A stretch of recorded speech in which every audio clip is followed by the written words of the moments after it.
Hello and welcome to the Lagcast for November 15th, 2018. I'm your host, Max Williams, and with me, as always, is my co-host, Sam Richards. Sam, how are you? I'm doing well, thank you. Excellent, excellent. I think I probably say that every single time. How are you? I'm doing well, thank you. Great. So, interesting week. No more sunny. So we had to pick a new thing to watch. Yep. And the thing that we decided to go episode by episode for you guys in was the Netflix series Castlevania. Based on the game Castlevania. Based on the video game Castlevania. Written by comics veteran Warren Ellis. Yeah. And so we just watched the first episode of that. And I thought that it was, surprising in that a lot of things happened that I didn't expect. Yeah. And B, overall pretty good.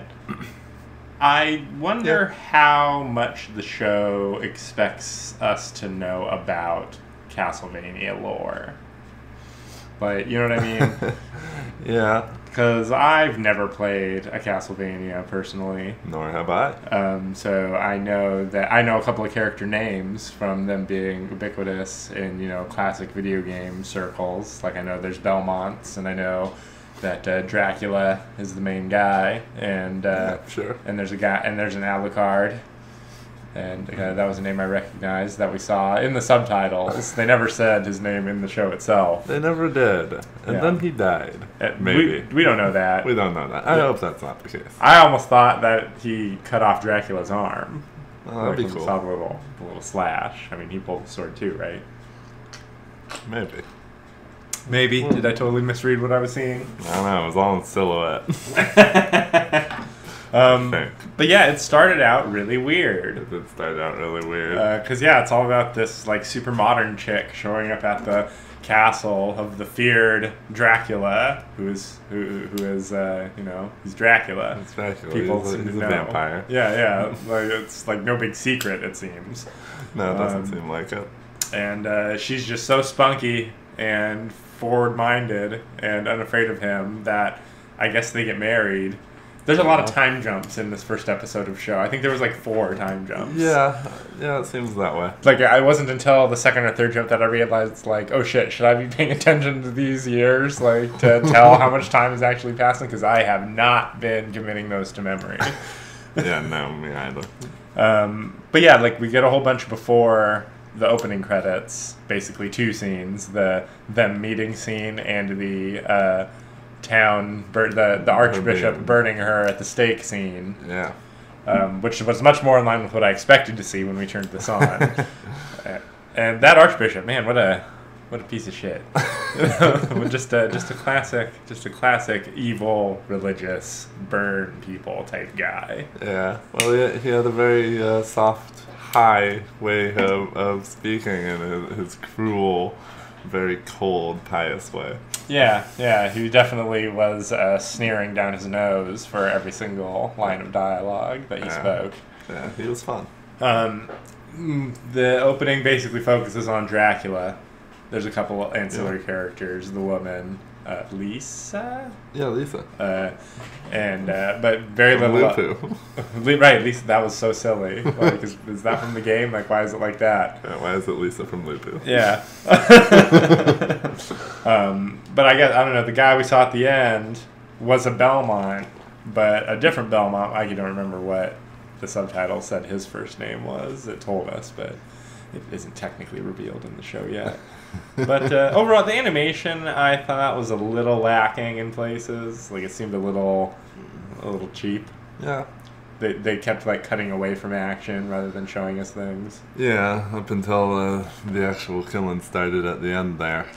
That was pretty satisfying. Then we got some gore. Yeah, well, they were really like rendering the gore in such a detailed way, like and animating the entrails that I was like, okay, this is what they were focusing on when producing this episode. Yeah. Yeah, TVMA, bitches. Yeah, exactly.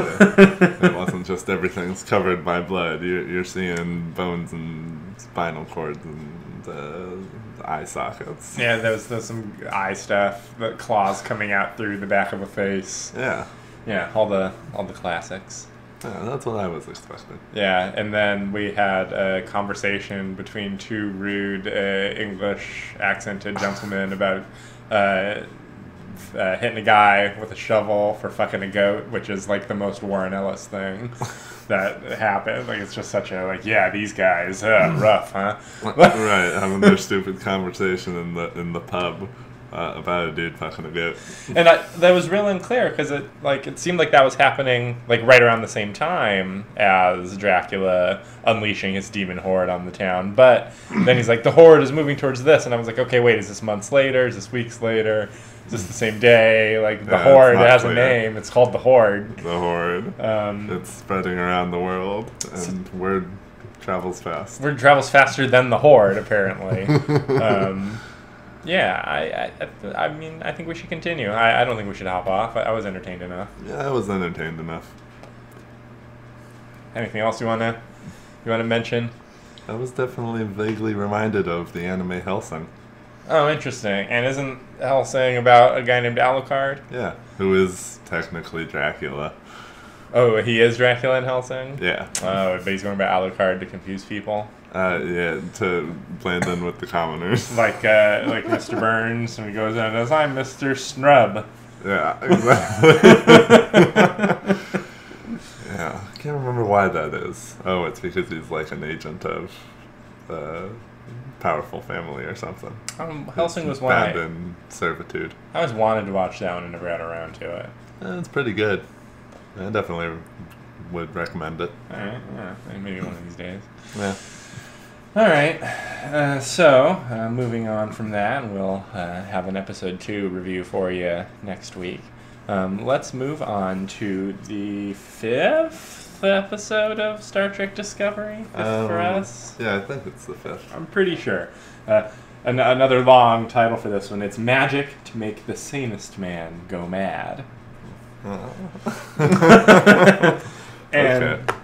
I have some detailed notes here, but before we get into it, I just want to say that I think that this is the first episode that I thought was better the first time around, and this time around I thought was a little weak in a lot of places. Oh, interesting. I thought the actual main plot, like with the time travel stuff, was pretty cool and interesting and fun. Yeah.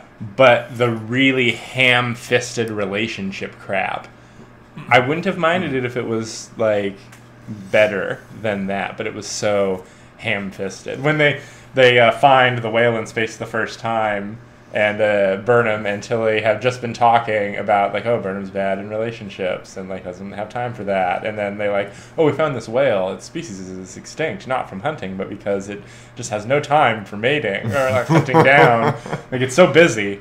And it's so ham-fisted that it really brings it down. Like, and their relationship is stupid. Like, her and Tyler now, like, they're acting like they experienced all the things that they experienced in the episode that we know for a fact they didn't actually experience themselves. The fact that they could develop their relationship while in a time loop that they have no recollection of the previous loops is ludicrous. Every single other loop, like, other than, the first time we see each thing, is just Stamets racing them through the details so that they can get to, like, the next point faster, because he's learned so many things, like, about each person as they move through that, like, okay, so if I get you to do this, and then you do this to get Tyler, and then we do this, and this is how we get the captain, because by the end they're able to execute their plan so quickly that, anyway, let's roll back. But that brings up another thing, though, is where is the staff all the time? Why does Stamets have to go rushing through the halls and not just jump on the communicators to call people where he needs them to be as a high-ranking officer? Why is he not just telling Lorca what's going on as soon as he finds out that it's Harry Mudd? Well, I do think that Lorca is going to be one of the hardest people to convince on each loop of what's happening. Okay, and Stamets, and this is going to be more a bit of fansplaining than anything that's actually stated in the episode, but I think that Stamets doesn't like Lorca. Well, that's definitely true. But why does he run to Burnham? Why is Burnham the only person that he has to rely on in these situations? I guess he really, at this point, does think that Burnham is the next smartest person on the ship after himself, at least when it comes to matters like this. Yeah, that could be the case. I think that's probably the case. Anyway, this is the episode where Dwight from The Office has a time loop device, and he gets on board by smuggling himself in a space whale that he stuffed his own ship into, and I am a little disappointed that we never got to see his ship. Oh yeah, that's true, we don't. And yeah, he just has gone through so many loops that he's memorizing the security patterns of the ship, and he knows exactly how to break into the main computer, and he is just slowly gaining more and more information until he can figure out what the spore drive is and how it works so that he can sell it to the Klingons. Yeah. Let's see, what did I write in my notes here? It begins with Burnham making another stupid monologue about making friends and being lonely. That ties into what I was saying earlier. Right. Really laying it on thick there. Then they have the worst party in Star Trek history, where people, I guess, in the 24th century are still listening to, like, party remixes of classic dance music, because I think it was Staying Alive that was the remix that we were hearing. It's like, really? Like, I can understand not wanting to do a stuffy next-gen era Star Trek party. Yeah, it's but understandable. But they just threw a modern-day party. Right, that's the problem. It's going to age horribly. Yeah. There's nothing timeless about that party. I didn't like the easy way they threw out the detail about the one dude in a wheelchair. It was like, why does he have to be in a wheelchair? Like, how bad does he hurt in this amazing future where, like, everything is so easily replaced by prosthetics? Yeah. Like, there's the one guy in the wheelchair. I'm glad he can still party. Like, that's cool. Yeah, but where is he the rest of the time? I mean, maybe it's a temporary wheelchair. Yeah, he's probably in recovery. He's recuperating. Yeah.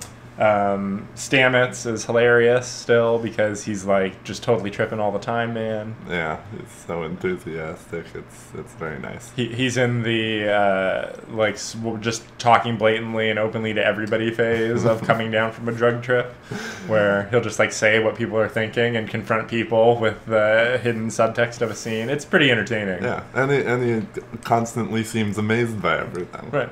Right, he loves it. He loves the beauty in everything. He sees all the connections. Yeah, it's really nice. Mudd kills the shit out of a lot of red shirts. Like, on the initial time we see him board the ship, like, he's just blasting away. He kills like 6 people in the shuttle bay before missing the hell out of Burnham. Yeah, he does. They were not able to hit him at all. Yeah, and we need to come back to that, like what an unrepentant murderer Mudd is, because that factors into the ending.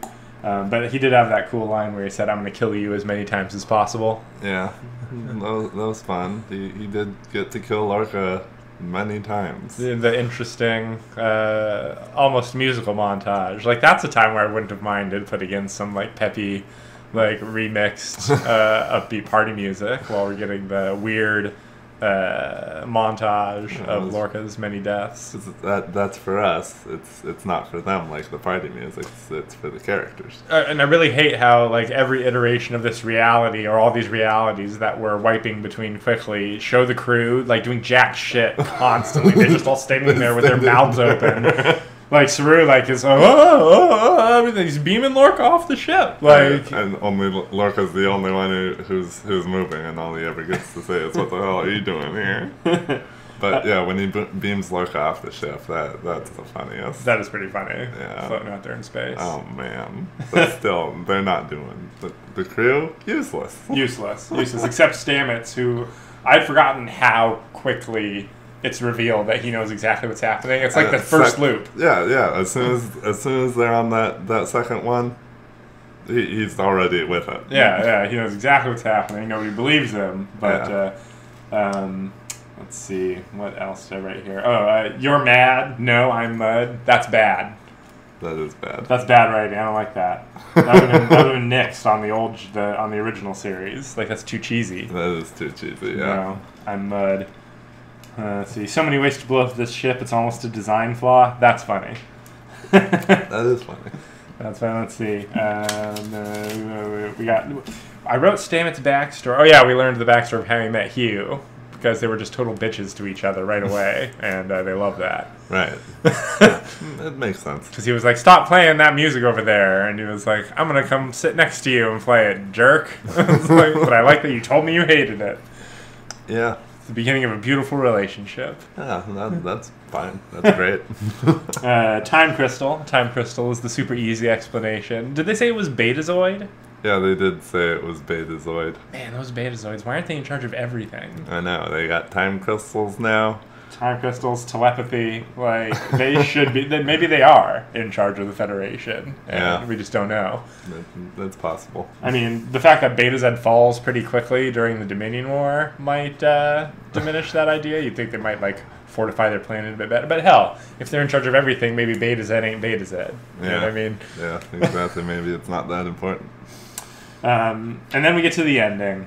They do end up beating Mudd just by talking to him. At the end of the day, they didn't really need to call his girlfriend because they had his gun and had him at gunpoint just by dropping her name.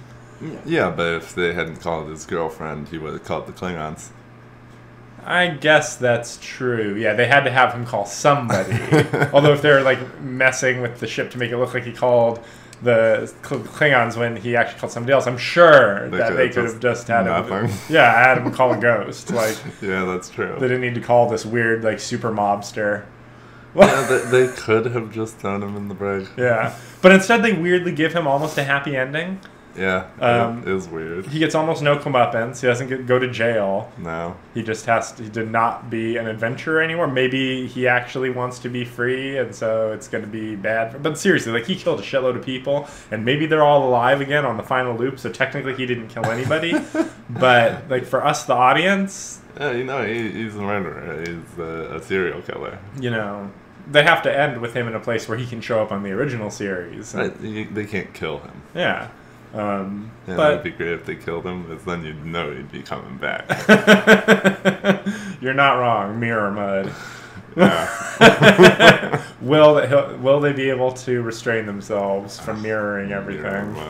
I wonder how much we'll get into Mirror next season. I hope it's none.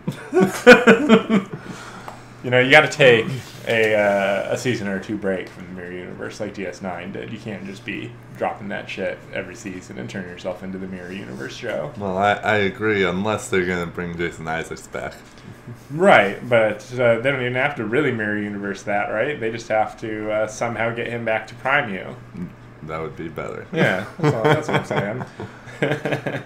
I mean, heck, if they want to just set a whole episode in the Mirror Universe by itself and have no crossover whatsoever, a la some of the best episodes of Star Trek Enterprise, that two-parter where it was just all the Mirror Universe and had no connection whatsoever to the main universe other than that they were capturing the Defiant. Right. I would be cool with that. Oh, man, just a all Lorca episode in the Mirror Universe just surviving. Yeah, I would like that. Yeah, that'd be dope. I would be into that. But other than that, stay away. At least for a season. Alright, so yeah, overall that episode, I'd say, I mean, it was a lot better than the last one. Yeah, it's or the one before still a pretty good episode. But even with its flaws. But I don't know if this one is better than The Butcher's Knife Cares Not for the Lamb's Cry, which I think so far is my favorite episode of the season. That's the we need to figure out how the Spore Drive and the Tardigrade work together episode. Oh yeah, that's a good episode. That's true. Alright, so last bit, before we take a quick break and then review some comics for you, we're going to go ahead and add 4 more characters to our list of Final Fantasy characters. Number 1 currently on the list is Barrett Wallace from Final Fantasy VII, dude with a machine gun arm. Yep. Currently last on the list, number 24, is Gao, the feral boy from Final Fantasy VI. Yeah. Yeah. So, you gave me a list today that you have told me is basically random, which is interesting. Is this a playable character? All right, let's start with Kuja. Who the hell is Kuja? Is that Final Fantasy IX Kuja, the villain? It is the villain. Oh, interesting. Kuja. Yes.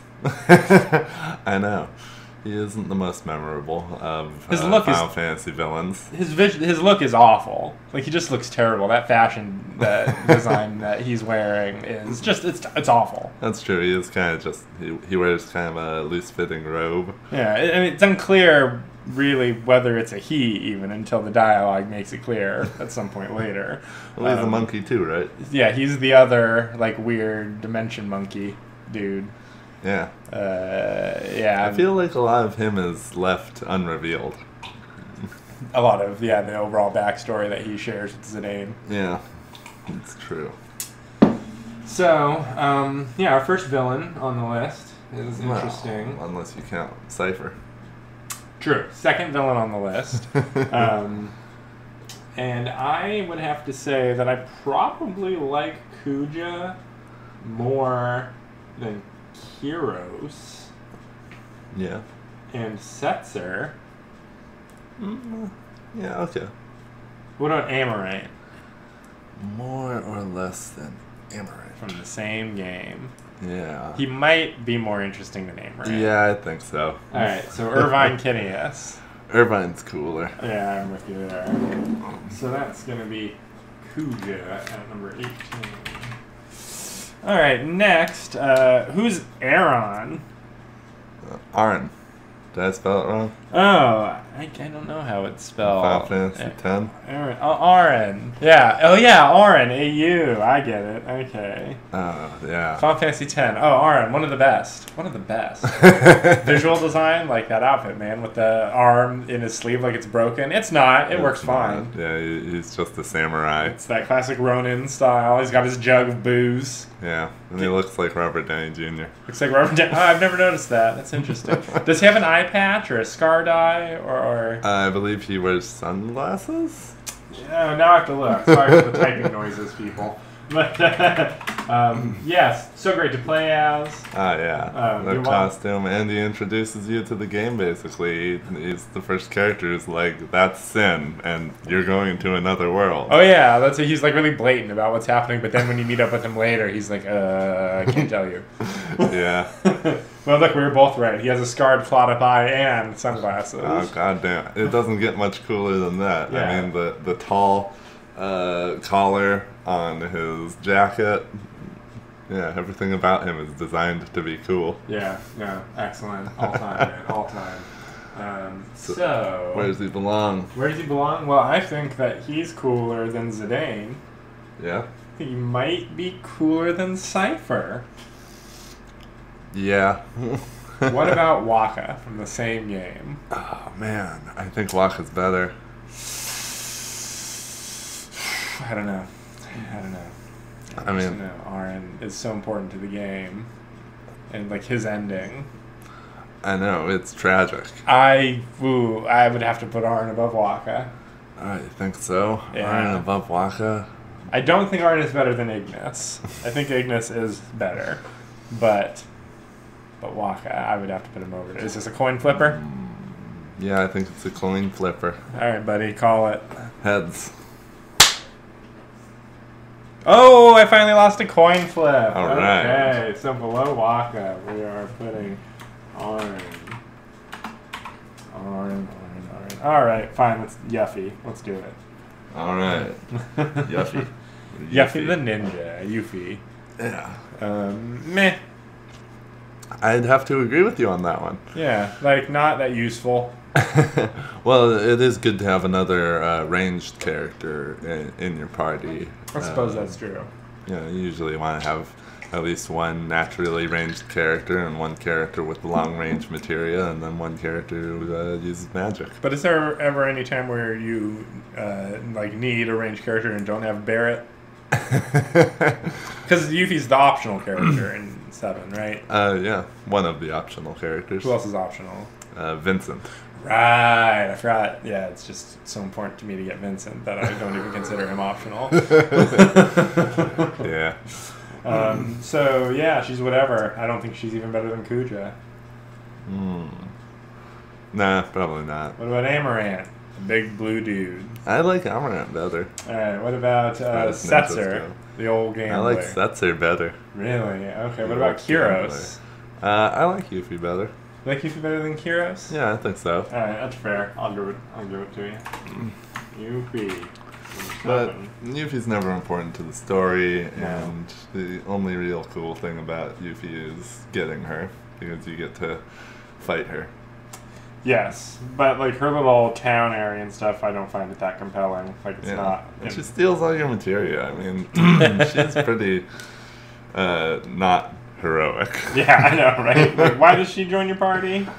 Because you don't want her. Oh, weird. Yeah, you have to be all like, I don't care, do whatever you want. Oh, right. We're leaving, and then she'll follow you. Oh, yeah, that's awful.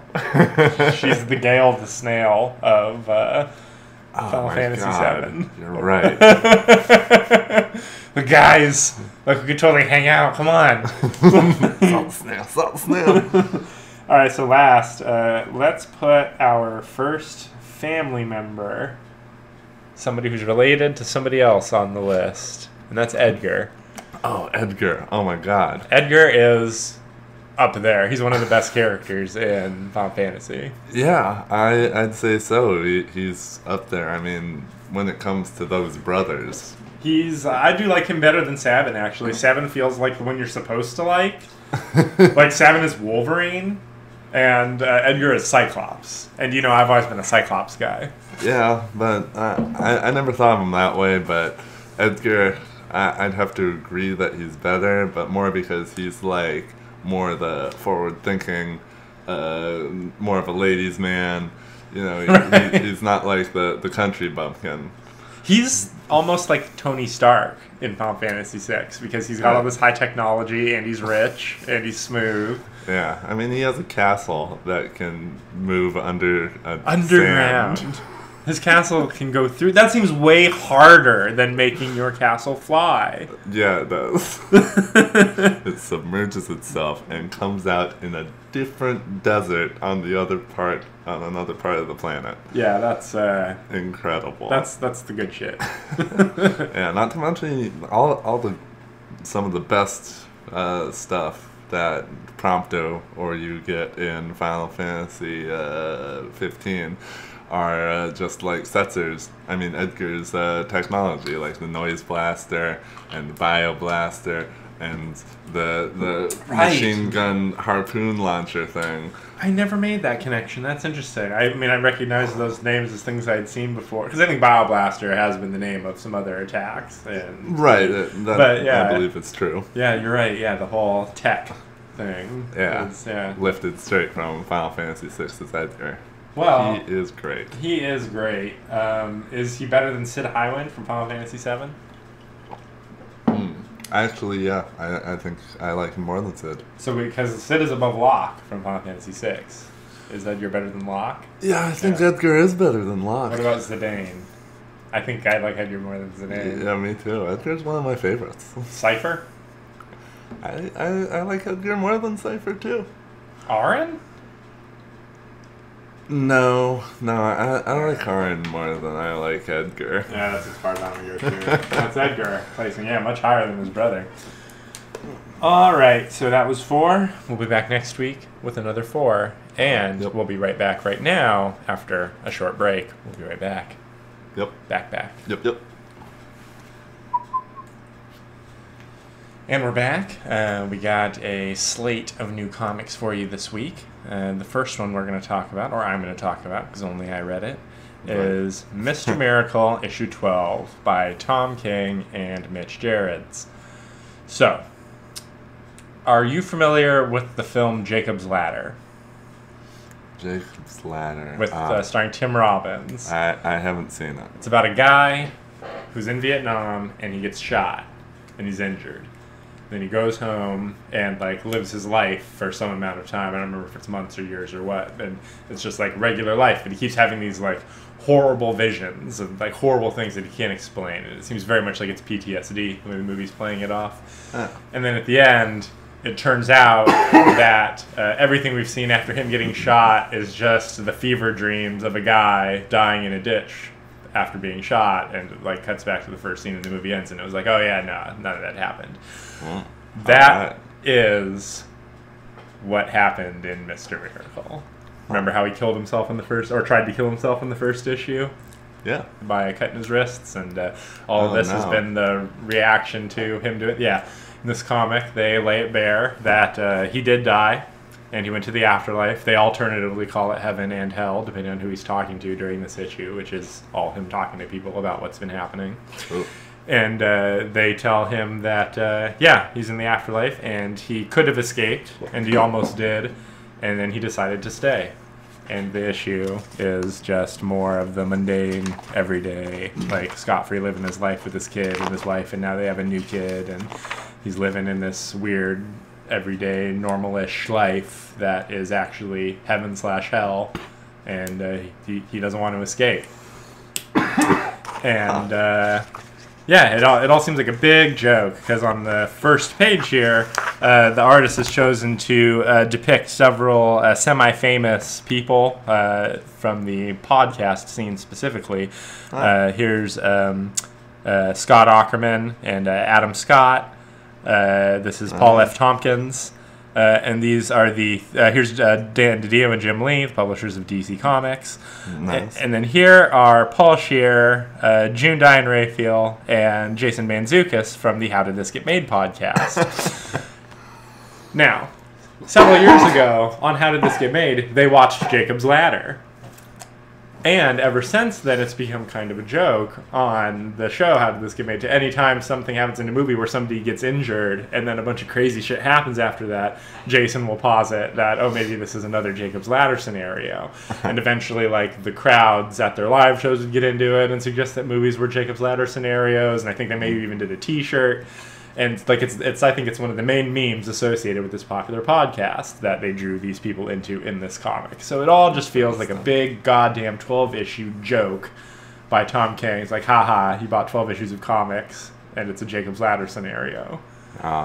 It's infuriating. Yeah, I bet. It's fucking infuriating is what it is. I wonder if Jacob's Ladder has anything to do with the machine, which I believe is known as a Jacob's Ladder, that creates a electrical arc that travels up a double helix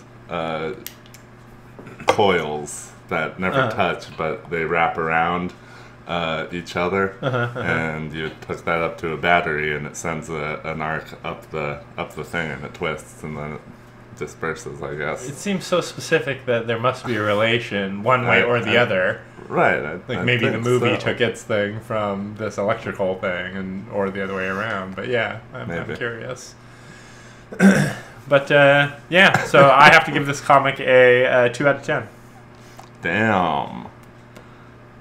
Well, yeah, I guess so. Because it has to take the hits for retroactively making the earlier issues worse and not better, because that was the one thing that Tom King could have done, and it seemed like he was going to do it at the end of last issue. It's like, here's Metron, shit's getting weird, here's a splash of the regular universe, nothing's been real. Man. And because we understand Mr. Miracle to be this Jack Kirby character who's all about like ideals and facing down the worst of evil and maintaining a carefree attitude and always breaking free of any trap, for the ending of this book to be, but he decided not to, is like, it's like a fundamental misunderstanding of the character Scott Free, Mr. Miracle, and of the New Gods in general, and it's really disappointing. Yeah, that is disappointing.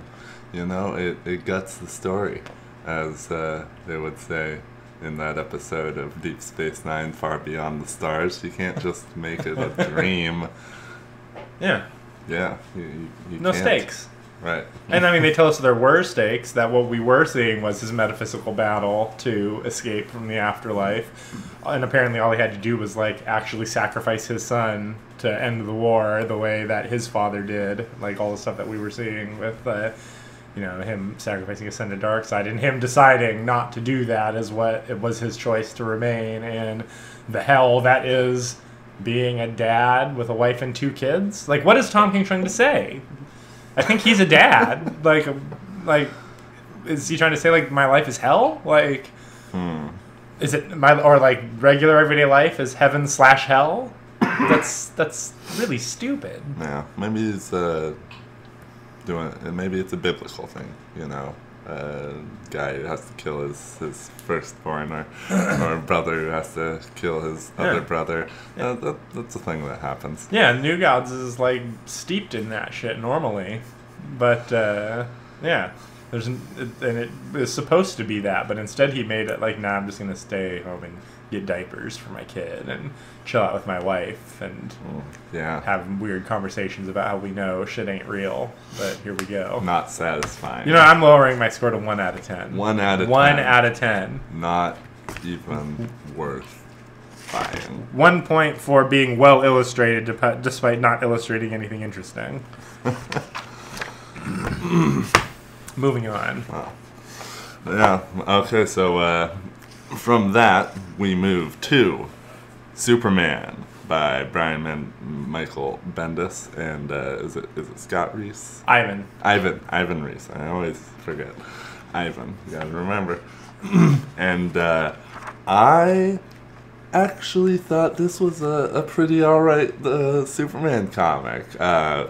So we got in the beginning a vision by Zod of him joining his family, marrying his kids to Superman's kids to save the Kryptonian race, a vision of a better world. Like a royal marriage. Joining their houses, the House of El and the House of Zod. It's very Game of Thrones, like very blatantly, like let's turn the Kryptonians into Westerosi. Oh yeah, and I love that the House of El includes like Batman and the Flash, and there's Green Lantern in there. That's funny. I didn't even notice that. Fucking yeah, no, they're all there. That's Superwoman. That's Lois with superpowers. That's pretty cool. That is pretty cool. Whoa.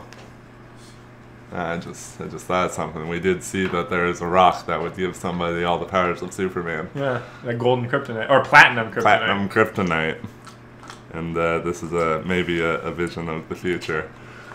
I mean, any reality of the DC universe that doesn't end with Lois eventually gaining superpowers or getting some sort of like Nick Fury-esque serum that she takes to extend her lifespan so that she can live with Superman for a long time. Like, that's not the DC universe I want to live in. I understand that. Like the movie Stardust. Right. You gotta grant immortality to the superhero's love. Right, exactly.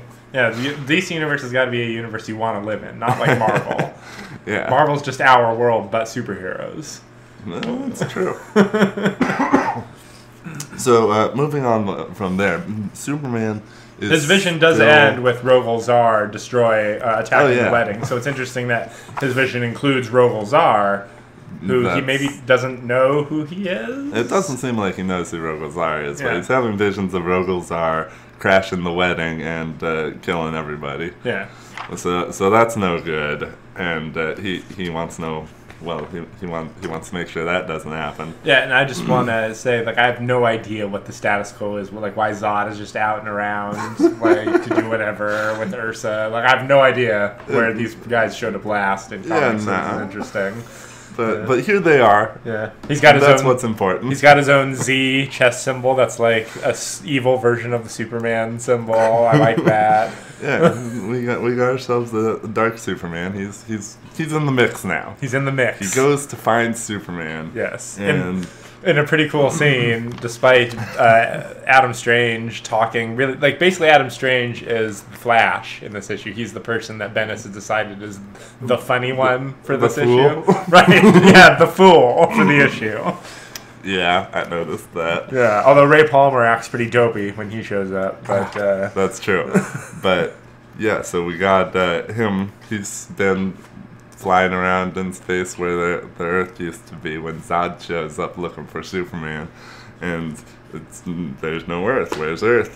They find them a micro Earth. Right. There it is, because the Atom, he sent him over. Right. Yeah, we saw. Was it last issue or was it 2 issues ago that we saw them executing that? I think it was last issue where they're having Flash run around and try to zap everything with the Phantom Zone projector at once. Yeah. I think it was. Yeah. Something like that, and then they send him into the microverse to pass him out of the Phantom Zone and Right. into reality, and here they are. A lot of microverse in DC lately. Yeah, they're liking that. Yeah. I wonder if Rick and Morty microverse battery episode has anything to do with that. Yeah, that or the Ant-Man movie No, coming it out sells. recently. Yeah, but do they go to the microverse in the Ant-Man movie? I haven't seen it yet, but yes. Awesome. I think a lot more than in the last one because they get Janet Van Dyne out and she's in there. Oh, okay. Well, yeah, they must have gone in there and searched for a while. Good stuff. But now the Earth expands back in the Superman comic that we're reading, right where Zod and Adam Strange are.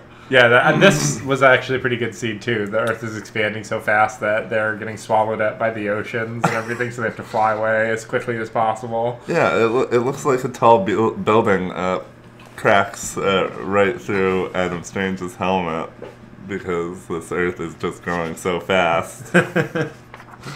And somehow he ends up right in Metropolis. Yeah, he's real lucky, right on the ball of the Daily Planet. Of the Daily Planet, like, the chances. Yeah, and I mean, Zod was right next to him, but he's apparently in the middle of some ocean. Yeah, yeah, exactly. I guess Zod didn't fly away as fast as Ray. Like, yeah, I don't know. No, it just expanded, and it expanded them apart. Hey, here, get your head around this one.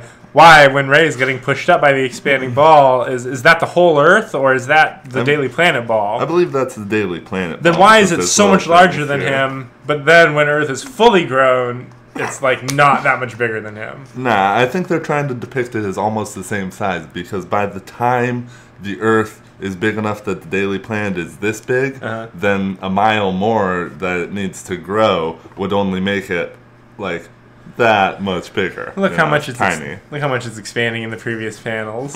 Nah, Earth, Daily Planet ball is how I read it originally. Hey, John. But yeah, that's fun. So they got out of there. But this comic was good until Superman showed up. To the Phantom Zone. Yeah. Superman is contemplating killing Rogol-Zar. Even though he probably can't, but he definitely can. That's where his narration. I think the narration is that if Superman was to go into a murderous rage, it would boost up his power level. Like, you know, it would just go up. Totally uncontrolled. Like a Super Saiyan. Right. Yeah. If he did not care for collateral damage, or If he was in, but he has a vision of his Earth mom and dad. The Kents. Yep. Yeah. Kents. They raised him good.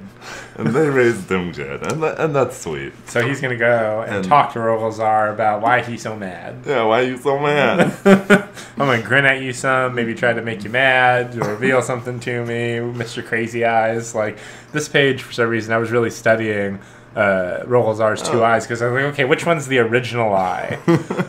Yeah, they really made. I liked his design altogether better in this one, especially in this one where like he looks kind of furry. He's kind of really a zombie beast. The artists are kind of like getting into the groove of drawing him. Yeah, exactly. You know, doing what you can with that design, which ain't great. Yeah, but making him look more of a zombie beast. Yeah. Werewolf thing, I think, is taking him in the right direction. He does look sort of like a Left 4 Dead thing. Yeah, and that's fun.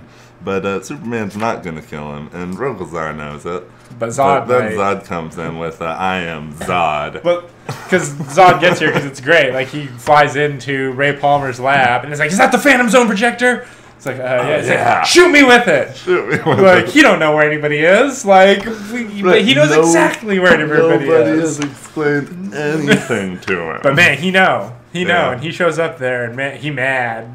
Yeah. I love this. He looking like he's ready to throw down some hell. Yeah, Ivan Reis really brought it on that last page splash. You really get the feeling that this guy's gonna fuck some shit up. Yep. And yeah, I mean, based on just the cover art. I mean, cover art, how often does it really reflect what happened in a comic book issue? But hopefully next issue is a good old-fashioned team-up with Superman and Zod. Has there ever been a Superman-Zod team-up in the past? I don't know. I'm not a fastidious Superman reader, especially for, like, the post-90s, like just the 2000 to 2010 era, and it's possible. But well, I'm into it. Yeah. In this case, Zod's whole thing with the uniting the houses and sort of the regal bit, like, we can go places with that. And where one Superman failed to beat Rogol Zaar, 2 may have some luck, and then we can be done with them. Yes, hopefully, because man, Rogol Zaar, it feels like we've been dealing with this dude for a while now. Exactly, I'd like to move forward into the uniting of the houses because that's interesting. We need some kind of break. Like I know that you're not going to be able to resist bringing Rogol Zaar back, but at least give us a couple of arcs. Like, beat him for now. Yeah. So what do you think? Oh, I'd actually give this one 6. Oh, 6. Yeah, I thought it was pretty good. Yeah, all right. I think 6. I would give it a little higher. I'm gonna go 6.5 on that because I thought the art was real solid. Yeah, and the action we saw was pretty entertaining. Yeah, I liked it a lot. All right, moving on to issue 6 of Hawkman by Robert Venditti and Brian Hitch. This was an okay issue of Hawkman. I have to say, at this point, 6 issues in, I'm a little concerned with how slowly the story is moving. Oh, that's interesting. This is the one where I felt like, okay, we're gonna be ramping up now. Hopefully, I really hope so. And the ending, like, hopefully indicates that that's the case, since we finally got a face on a villain. Yeah, and I mean the ship. And the ship is cool. So Hawkman and Ray Palmer are in the microverse, retracing Hawkman's steps, and they find the thing that was left in the microverse, which is some sort of crazy hawk ship that he designed to only be flyable by using really specific esoteric phrases, like take off. Like, you'd think that he would have programmed it to be like not the 6th thing that he would yell in his list of possible things to command a ship. You know, I mean, if he's yelling like instinctually, like, oh, here's what I think I would say in a previous life to make a ship go, he can't get it earlier than that. I know. Ignition doesn't work. Engines on doesn't work. But this is a previous life that spoke English, but way long time ago. So probably it needed to use words that would last. And was it English? Because wasn't this this was the pilot, right? This was the pilot. The ship. Isn't that the Kryptonian Hawkman? Is it? That's what I thought. Maybe it's the Ranian Hawkman because he mentioned the Ranian technology. Yeah, I think it's the Ranian Hawkman. Interesting. Yeah, it's also interesting how much this Hawkman looks exactly like the Phoenix. Yeah, well, in that outfit, anybody would look like the Phoenix. That's the Phoenix's design, baby. There's not much after he finds the ship. He plugs in his little disc, his navigation disc, to the console in the ship, and it like goes to warp so fast that it blasts him back through. Like, he breaks something. Like, I wasn't quite clear on what happened in the last panel. Like, is this him falling into another reality? Like, he's breaking through. Yeah, I think so. And that's probably what that is. That's what right? I thought was happening. Okay, good. But yes, this, I did love the 2 last pages showing the world's devastated by these evil giant bird creatures, the Deathbringers. The Deathbringers. And we get a little tease of a winged villain. A winged villain. He looks like he'd be pretty cool. Maybe like a devil type. Yeah, he's got a nice, he's got a Naginata style weapon that'll fight good against Hawkman's mace, I imagine. Yeah. They're hiding so much of his body, but like you can kind of see that he has like harness stuff here that, like, what are the chances that this either is another Hawkman or it's a dude who's wearing a very similar costume? I hope not. Like, this is straight up another past life, or maybe this is a future one that's come back. You know, there's all sorts of... hopefully he's just his own guy, honestly. Maybe it's him from the future who's a future reincarnation of him who is just fed up with it all, Right. and he has to save himself. I think that they did that on Doctor Who. I'm not 100% certain, but I think they may have done that Cool. at some point on Doctor Who. I always liked Doctor Who. Hawkman 6, I'd give it a 6.5. Okay, I'm gonna give it a 7. Okay, yeah, fair enough. All right, take us there, baby. Alright, so next we have Venom by Donny Cates and Ivan Coelho. Yeah, this is the first issue not drawn by Ryan Stegman, which is unfortunate. I was kind of hoping that Stegman was going to be drawing every issue because he's been doing such an amazing job. But He has been doing a really good job. But this guy, I think he okay. did a good. I think the art is nice. Yeah, I don't hate it. I think that this guy may have written or drawn some of the Poison Venom crossover bit that we read. Okay, nice. Yeah, so he's not inexperienced with symbiotes. Right. And so in this issue, Brock is still being held by what's his long head? The Maker. The Maker. And great name, but it's hard to remember because it's so simple. It's Reed Richards. Yeah, Go with Reed. Evil Reed. Yeah, with his cool organization, and he's explaining things to Eddie. More symbiote science is explained. in More this issue. symbiote science. Symbiotes apparently leave a little bit of themselves attached to any of their hosts' DNA. Which does kind of make sense with other stuff we've seen. Like, it kind of helps to make Carnage a little more like fit into the whole the way he can continually regenerate his symbiote even after it seems to have been killed. But he's like, it's in my blood now. Right? No, yeah, we knew it was in there. Come on, that's what bonding is. Right. It's the symbiote becoming a part of you. And that little piece that the symbiote leaves behind appears to be like a little bit of both. Like, it's a little symbiote and it's a little whatever the host was. Yeah, I mean, once it bonds itself to your DNA, I mean, it's your DNA and it's it. Right. So, the Maker has a little bit of it that he got from Flash Thompson. Mm-hmm. Right, the issue starts with the Maker letting Eddie visit Flash's grave in like a holodeck. In a holodeck, which, yeah. That seems pretty stupid. Like, why Eddie was like, why is cool Eddie with talking it. to it? Yeah, he's like, okay, this works. I'm going to say some words. Was actually there. That was weird. No, that was weird, but whatever, for your reveal. Also, I think Eddie okay. needs to shave, man. I don't know about Eddie with beard. You know, when you're being held for so long, hopefully as soon as he gets out, he shaves. Just have that symbiote right off, you know. True, he does have the power. Actually, I don't think he can make blades like Carnage can.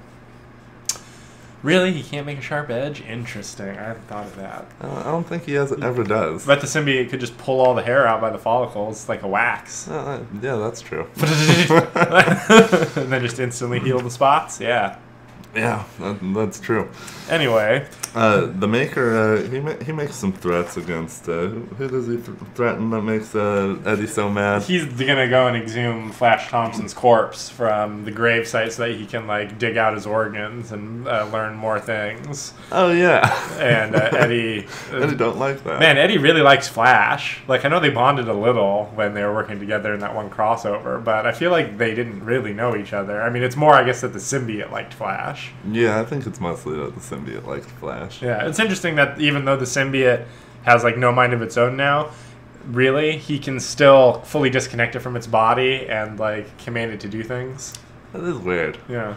Well, I guess since it doesn't have symbiote in control and yet he's still bonded to it, like the telepathy still works. Yeah.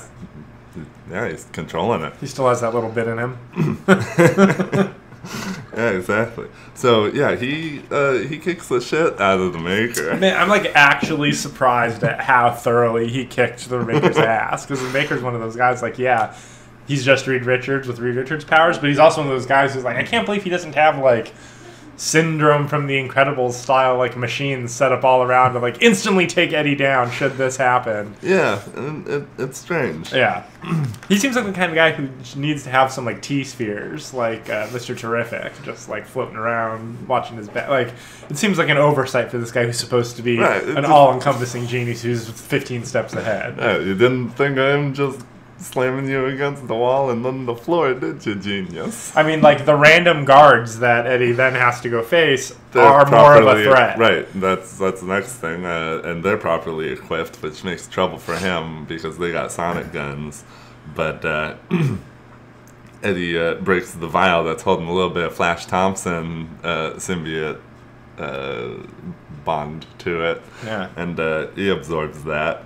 And that allows him to let Flash Thompson's genes take control, and we get a little bit of Flash Thompson's venom. Really cool. Which allows him to escape. Right, it even has Flash's voice and his personality and his tactics. Right. And he just lets it take over, and it moves him like Flash, and it immediately grabs a couple of guns and becomes the Flash Thompson Venom, and it's really fucking cool. It is cool. It's really like Flash Thompson is now alive again as part of Eddie Brock Venom. Like, even though it specifies at the end, like, well, now it's like fully absorbed, and that'll never happen again.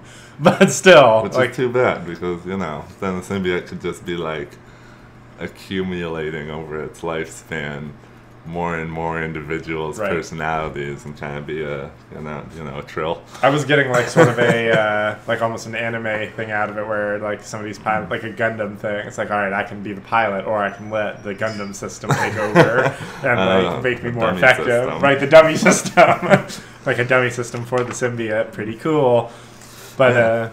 And then there's a little bit of Maker. He gives some evil speech, and he has a screen with some people on it. He's ready to take it into the next phase. So this is I don't know if this is going to be stuff that is relevant to this series, or if it's stuff that's, because like this is just another Donny Cates series, the beheaded Thanos dealy, because that happened I guess that all happened in the main Infinity War series happening. Yeah. I don't know who that's supposed to be. Maybe Gladiator, but that's Nick Fury, who's the current Watcher on the moon, so who knows what's going on with him. Nice. You know who that is. Yeah, Galactus. And then, Miles and the others. Maybe he's just also monitoring the Spider-Geddon. Spider-Geddon. Yeah, that appears to be what's happening.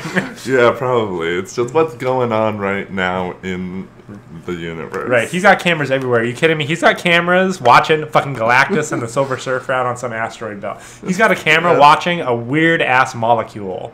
Yeah. Unless that's just an unused screen, and that's like his screensaver. Right. Yeah, I didn't think of that, but it's definitely possible.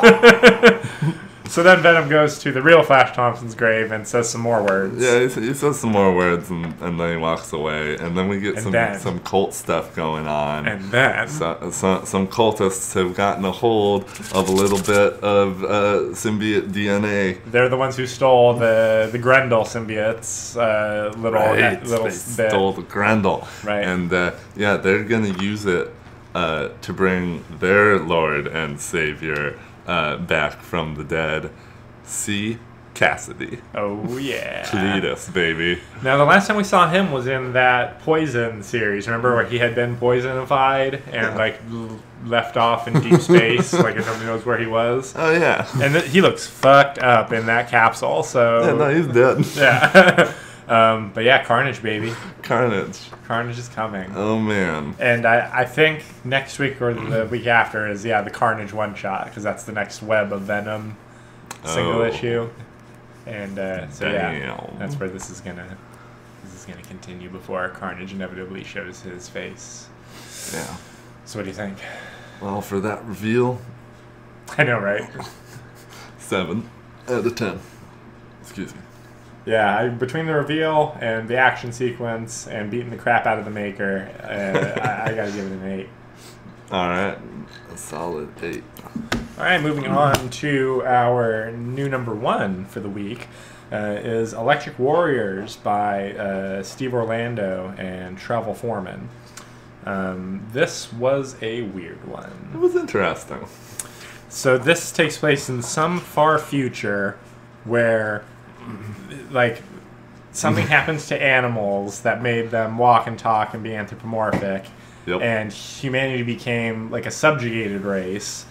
And I guess this has something to do time-wise with Commandy and that whole like DC series where like in the far future Commandy is the last human boy and everybody else is like talking animals. Right. And so now in this time, humanity has just recently become like they're still a repressed underclass, but they now supposedly have all the same rights as the other animalistic species that they live with. Yeah. And there's this weird thing, like a tournament that controls galactic peace, where all the different races send one warrior to represent themselves in like a tournament battle rather than everybody going to war with each other, which is a classic sci-fi trope. Everybody sends a champion.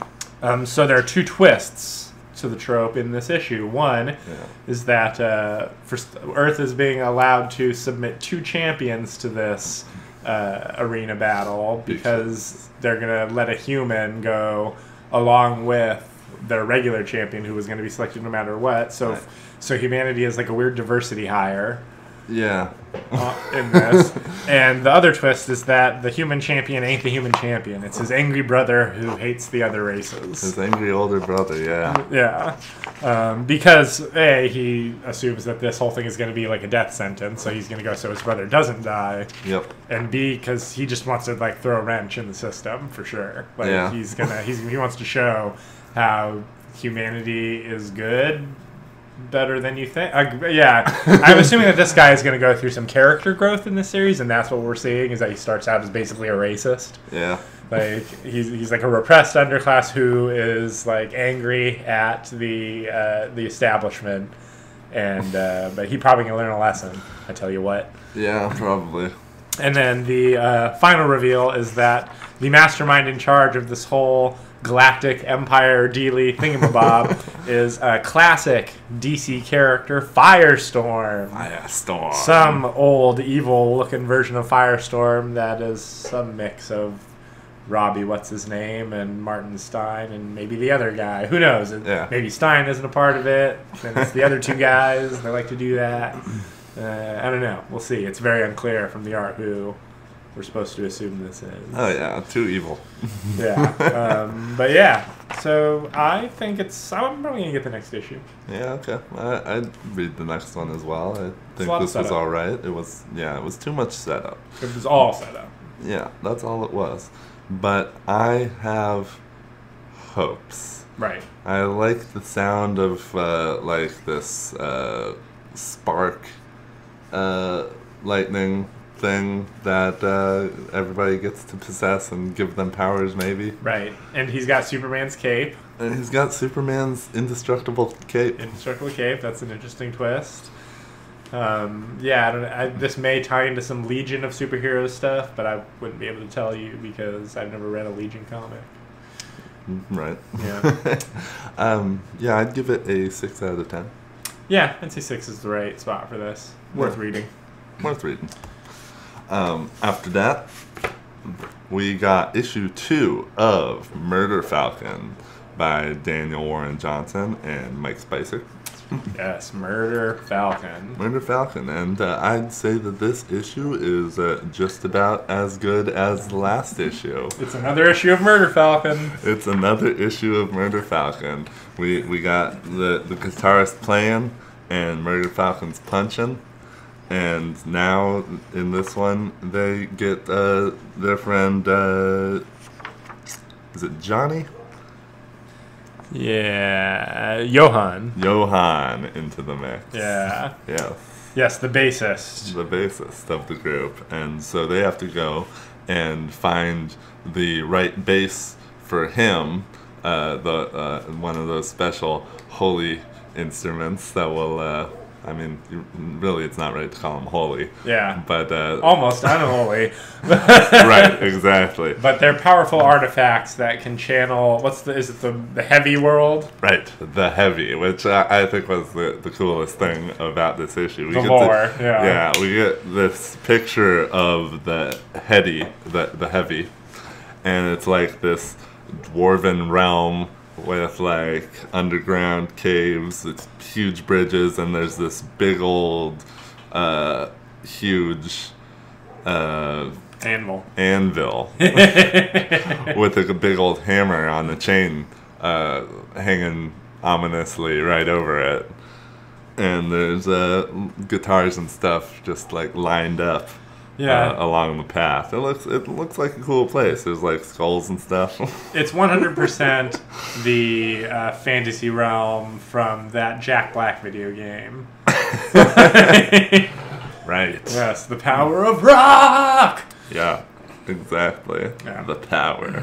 It comes from a realm. And so they go to a cave. Where, cave hidden behind the best heavy metal record shop in town, baby. Right, the best heavy metal record shop in town. Of course, it would be back there, and the people who work there probably didn't even know anything about it because they had to kind of bust through a wall. But it was the best shop in town, probably because they were channeling the amazing energy of the heavy via this thing that was hidden underneath. That's true. Oh yeah. So they find this base, and it's pretty nice. It looks old, wooden. But electric, of course. And it hints at what it does. Guitar. I didn't notice the first time. Looking at it now, I noticed that it tells you exactly what it's going to do right there. Oh my god, it has like tusks. It has tusks on the head. That is funny. So, but one of those monsters appears, a Waldar. Yeah. Wildar? Well, Veldar. Veldar. Yes. Yes, those are the evil aliens, the Veldar. Which, are they from the heavy? Or they're from a darker dimension? I'm not sure. I think they're from a darker dimension based on the last page, Evil Dude. That's true. They're probably from a darker dimension. Yeah. But they race and are able, while playing the music, Murder Falcon holds the monster back. So Johann. But strangely, this is the first monster that Murder Falcon hasn't been able to easily handle on his own. It's true. So they need not only do they need Johann to play the bass, but they need the two guys to be in a groove with each other. It's not going to work if they're just plucking. Right. He's like, how do you turn this magic on? It's like, nah, man. Nah, remember when we first played like that one song? Like, remember those days? You got to get that feeling in your heart. Yeah, that's sweet. Pretty good stuff. But they get it. And then we get a big old woolly mammoth. See, yeah, they didn't really hint exactly what form having more instruments in the band would take. And now that we know that for every additional band member, they're going to gain... It's like Power Rangers, man. Yeah, they're going to gain some spirit animal thing. Some metal-related heavy animal. Yeah. Yeah, we got a big old mastodon this time. What else could we get? Some sort of demon bat. Like, what other animals are associated with metal? We will see. We will see. And, snakes and bats and other things. Oh, yeah, see bats. Dragons, definitely, for sure, dragons. Oh, yeah, there's got to be a dragon. Maybe we'll get, like, some pelican. I mean, parrot. Because Pelican? Pirates. Okay, yeah, I'm with you there. I don't know how fearsome the summoned parrot is gonna be. Yeah, well, if it says bipedal anthropomorphic, anthropomorphic. I guess falcon. It's yeah, falcon. Yeah, it's true because falcon is like barely mammoth. a falcon, but the mammoth is just straight up a mammoth. It's just the mammoth. But we don't want to skip over this guy, Magnum Chaos. Right, Magnum Chaos. So he shows up at the end, and he wants to stop them from what they're doing because they're fucking with his whole plan of I guess destroying everything. I like how he has that classic supervillain thing almost. Because, like, the portal that shows us the place where he lives in the cave is, like, the same general shape and layout as his own head. Like, I was confused when looking at this. I was like, wait, is this a zoom in on his face? Oh, no. Like, that's him down there in the little mouth of the cave.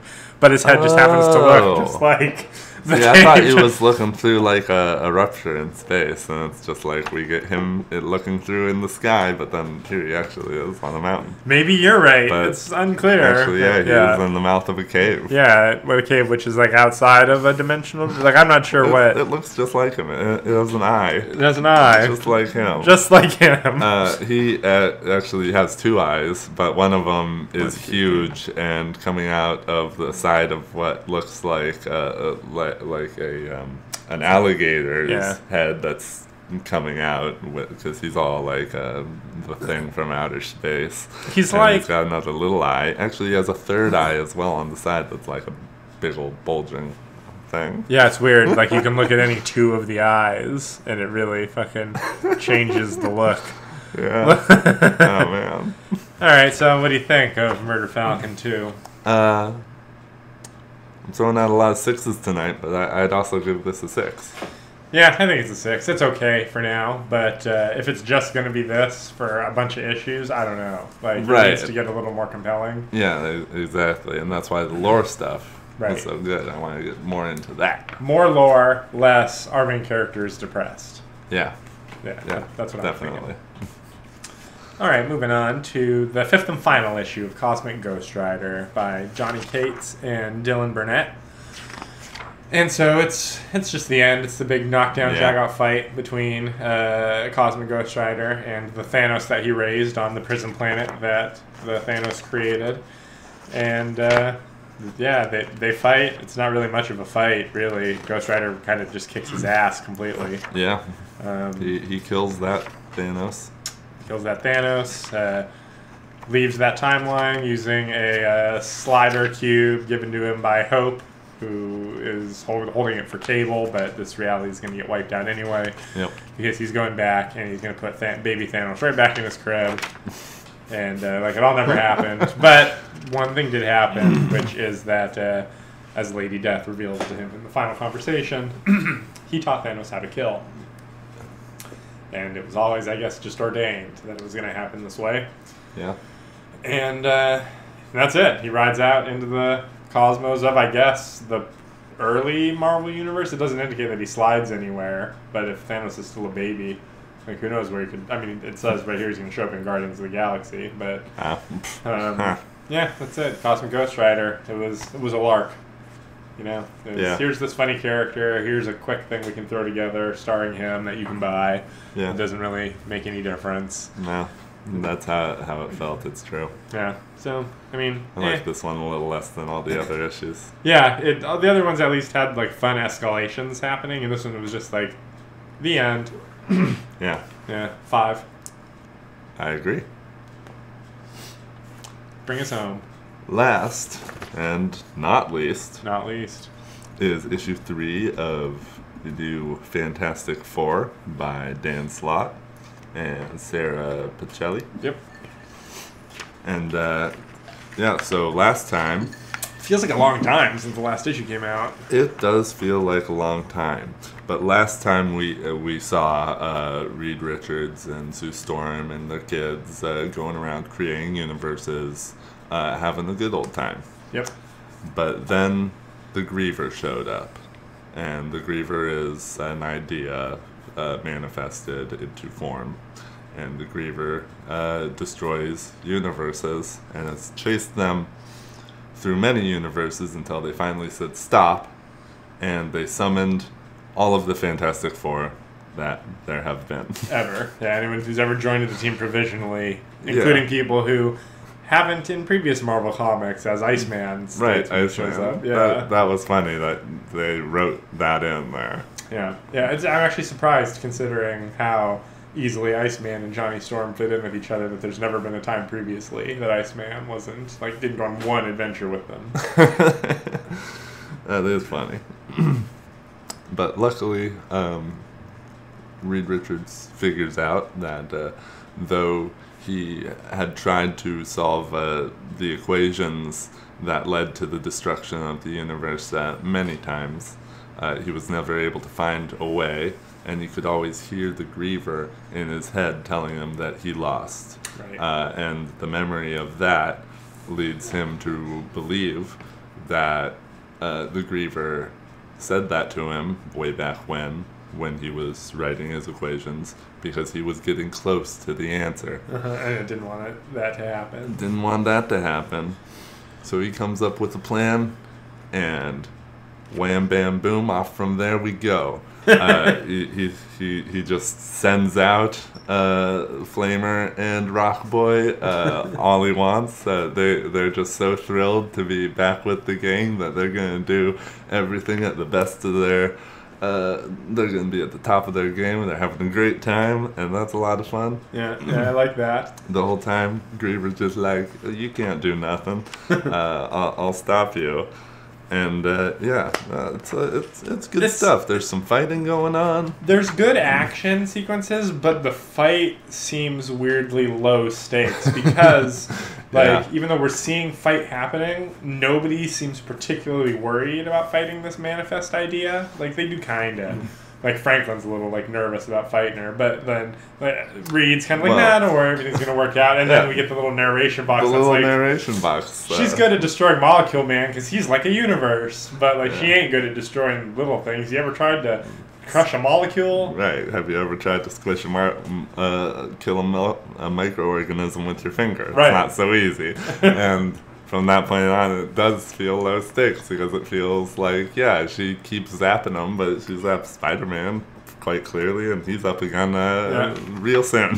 Yeah, and the ending was a little Star Trek-y, like the whole let's figure out a science solution, and we're just going to trap you here unless you take the one escape I've left you. Right, they destroy all the escape pods, and the Griever can only destroy because the Griever is an idea manifest. Right. So she can't create anything, so she needs something to carry her between dimensions. Yeah, so they figured it out. It's questionable why Hulk is there, but doesn't want anyone to know he's there. That's super weird. It is super weird, but it's also very funny. I wonder if this, is this supposed to tie into where Hulk is in his own series right now? Not on good terms with everybody? I feel like it's never going to come up again. Or if it does, it'll just be something completely separate from that, but in this book. Right, maybe. But I feel like that might just be something silly. The only other thing is that, I got kind of a chuckle. Dan Slott loves to make Peter Parker sound like an idiot, so it's kind of annoying. Oh, but when Spidey is going to give Franklin a pep talk, that is funny. He's doing a good job, but then Ben is like, nah, you ain't doing the power and responsibility speech. Get out of here, squirt. And then he, I do kind of get a laugh out of that because, Ben kind of ripping on Peter kind of is a thing. Yeah, it is. He does have a point. You can't be laying that kind of thing on a kid. With great power comes great responsibility, and you have the greatest power, so you have the greatest responsibility. No. Ben's like, no. We just go punch. Yeah. Figure out that other stuff later. Yeah, for now, we clobber. Yeah, the way he picks up Spider-Man is hilarious. Spider-Man's in his crouching pose, and he just continues to be in his crouching pose. The thing picks him up by the scruff of his neck. Right, he's a cat. You get out of here, boy. Pretty funny. Yep. And so now, happy ending. Everybody's off for the Thing's wedding to Alicia. Now that Reed can be the best man. Sorry, Johnny. Yeah. But I'd give it a 7. Yeah, I think 7's right. Yeah. Pretty entertaining. I liked it. And that is our show for the week. Yep. Thanks for checking out the Lagcast, ladies and gentlemen. We'll be back again sometime next week. Probably. Hopefully. Almost certainly. There's a holiday, I think. Oh, yeah, that's true. We may take a week off. Be prepared for us to take a week off. Yeah, it's a possibility. All right. Signing off. No promises.